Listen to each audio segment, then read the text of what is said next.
આમ તો મિત્રો બધી બાજુ ઝાડવા એટલા રહ્યા ને કે બીક લાગે હાવસ દીપડાની, એટલે મિત્રો છે ને જંગલેશ્વર મહાદેવ તરીકે ઓળખાય છે. અને મિત્રો અહીં રાતના સમયમાં કોઈ રહી જ નથી શકતો અહીંયા.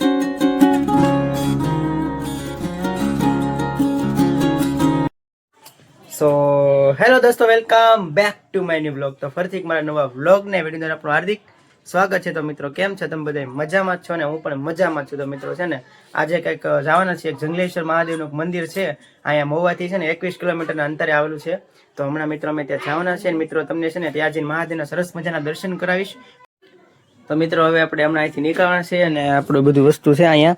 જો અહીંયા આપણા ચશ્મા છે અને અહીંયા આપણે બાઇકની ચાવી છે. તો ચાલો તો હવે આપણે અહીંથી નીકળવાનું છે. મિત્રો સાથે મારા મમ્મી ને મારો ભાઈ પણ છે. જો અહીંયા મારા મમ્મી છે અને અહીંયા અમારા બાપુ બેઠા છે, તૈયાર થઈ ગયા છે. તો ચાલો આપણે નીકળીએ, વિડીયોમાં કન્ટિન્યુ બન્યા રહેજો.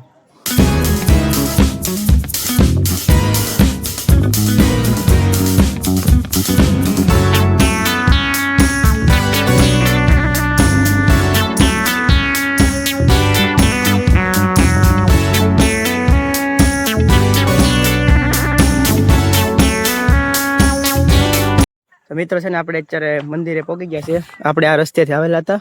અહીંથી એક રસ્તો આમ જાય એટલે જો અહીંયા બાપુનું બોર્ડ છે. આ જો બોર્ડથી અહીંથી આપણે અંદર જવાનું છે. તો ચાલો આપણે હમણાં દર્શન કરીએ. ચાલો તો કન્ટિન્યુ.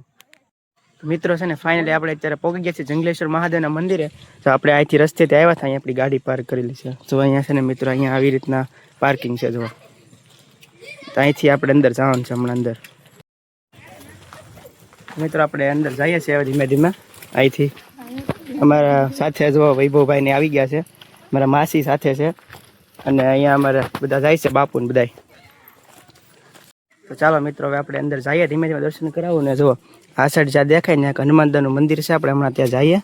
અમારે છે ને બાપુ અહીંયા ઊભા રહી ગયા છે અત્યારે. જો અહીંયા તો મિત્રો આપણે અત્યારે અહીંયા મંદિરની એક્ઝેક્ટ સામે આવી ગયા છીએ અને જો અહીંયા અત્યારે બધું અહીંયા આવી રીતના છે, પબ્લિક બેઠું છે. જો અહીંયા બધા માણસો છે ને અહીંયા જે છે બાપુનું સમાધિ મંદિર છે ને અહીંયા અત્યારે મિત્રો છે ને કથા ચાલી રહી છે. જો અહીંયા અત્યારે સત્યનારાયણ ભગવાનની કથા ચાલે છે.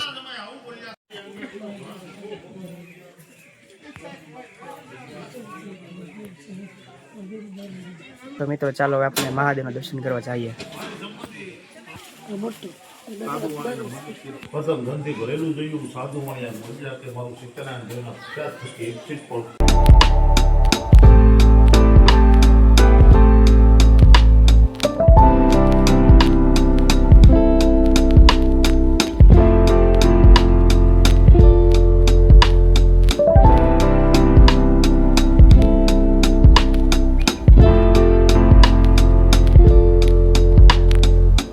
તો મિત્રો મહાદેવના દર્શન કરી લીધા ને હવે આપણે જઈએ છીએ પ્રદક્ષિણા ફરવા માટે.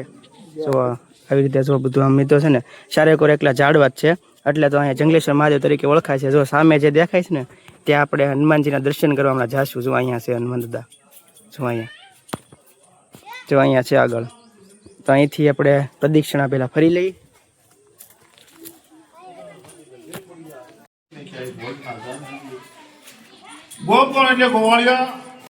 પાસે મૂક્યો, બધા જ આવ્યા, પ્રસાદ ખાઈને થોડો આનંદમાં રહ્યા. આગામી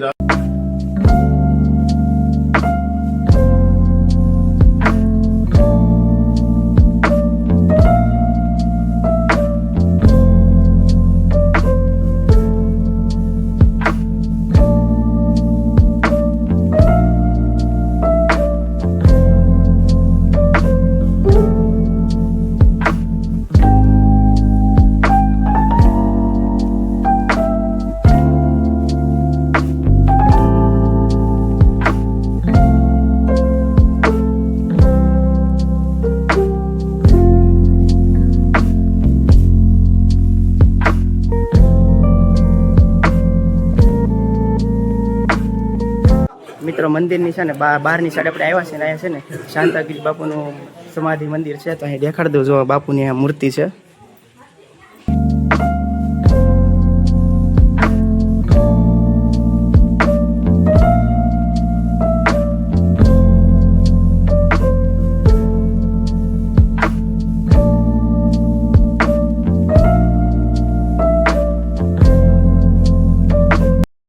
મિત્રો છે ને મહાદેવના આપણે દર્શન કરી લીધા છે અને આપણે બહારની સાઈડ આવ્યા છે. જો અહીંયા છે ને એવી રીતે સરસ મજાના વડલાના ઝાડવા ને બધું છે જો અહીંયા એક્ઝેક્ટ બાજુમાં મંદિર છે અને અહીંયા શું ઘણા બધા મિત્રો બેઠા છે, તમને બતાડી દઉં જો અહીંયા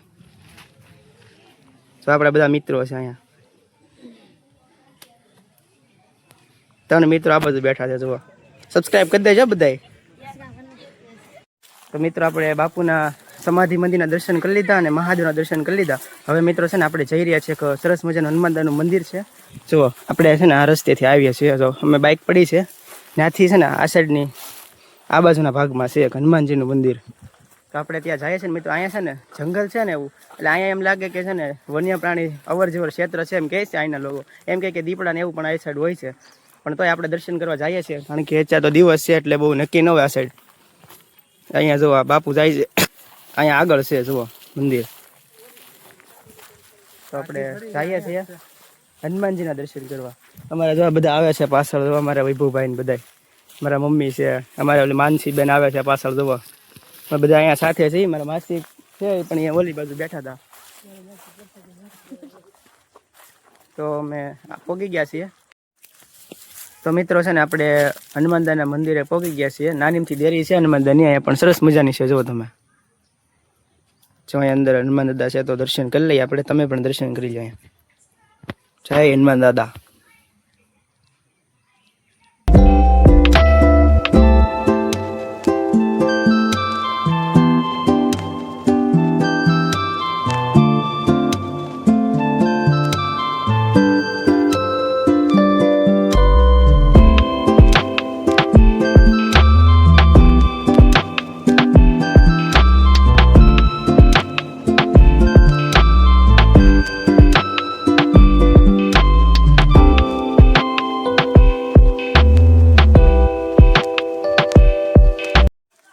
તો મિત્રો હનુમાનદાના દર્શન કરી લીધા છે આપણે, પાછા બૂટ પહેરી લીધા છે.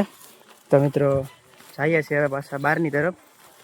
અને મિત્રો છે ને અહીંયા છે ને મિત્રો જંગલ જેવું છે. આમ જુઓ તમે ખાલી, જો આમ બધી સાઈડ છે ને એકલા ઝાડવા જ છે. જો મંદિર છે ને વચ્ચે, અહીંયા જો બધી બાજુ એકલા ઝાડવા ને એવું બધું જ છે. કારણ કે આમ તો મિત્રો બધી બાજુ ઝાડવા એટલા રહ્યા ને કે બીક લાગે હાવ દીપડાની. અને પહેલાં છે ને આ સાઈડ તો વાડીઓ નહોતી, આવી રીતે જંગલ જેવું જ હતું. એટલે મિત્રો છે ને જંગલેશ્વર મહાદેવ તરીકે ઓળખાય છે. અને મિત્રો અહીં રાતના સમયમાં કોઈ રહી જ નથી શકતો. અહીંયા વન્ય પ્રાણી અવર જવર ક્ષેત્ર પણ છે ને. અહીંની એક એવી રીતે કહાની છે કે રાતે છે ને અહીંયા કોઈ રોકાઈ નથી શકતો મંદિરે. તો હવે આપણે ધીમે ધીમે બહારની તરફ જઈએ છીએ. તો મિત્રો છે ને દર્શન કરી લીધા છે ને આપણા ભાગમાં પ્રસાદ હતી પડિયાની. તો આપણે જો પડિયો આવી ગયો છે. અહીંયા જો સત્યનારાયણ ભગવાનની કથા હતી, અમારા જો આ ભાઈની ખાય છે. બીજા મિત્રો જો સામેની સાઈડમાં બેઠા છે, તમને દેખાડી દો. જો આ બધા ભાઈબંધ આપણા છે, બધા પડિયો ખાય છે. જો અહીંયા એક ભાઈબંધ જો અહીંયા ઉપર ઊભો છે. તો બધા બાટી બોલાવે છે પડિયાની. આ સાઈડે બેઠા છે જો 2-3 ભાઈબંધો ફૂલ બાકાજી કી જોવા. તો મિત્રો આપણે પડિયો ખાઈ લઈ. તો મિત્રો આપણે મહાદેવનું દર્શન કરી લીધા છે. તો બસ મિત્રો આપણે આજનો વ્લોગ આઈને એન્ડ કરી દે છે. આશા છે કે આજનો વ્લોગ તમને ગમે હશે તો લાઈક શેર સબસ્ક્રાઈબ કરવાનું ભૂલતા નહીં. મળશું પર એક નેક્સ્ટ નવા વ્લોગ સાથે. મિત્રો બધાને જય માતાજી, બાય બાય. કમેન્ટમાં હર મહાદેવ લખતા જજો, સબસ્ક્રાઈબ પણ કરતા જજો. Bye bye.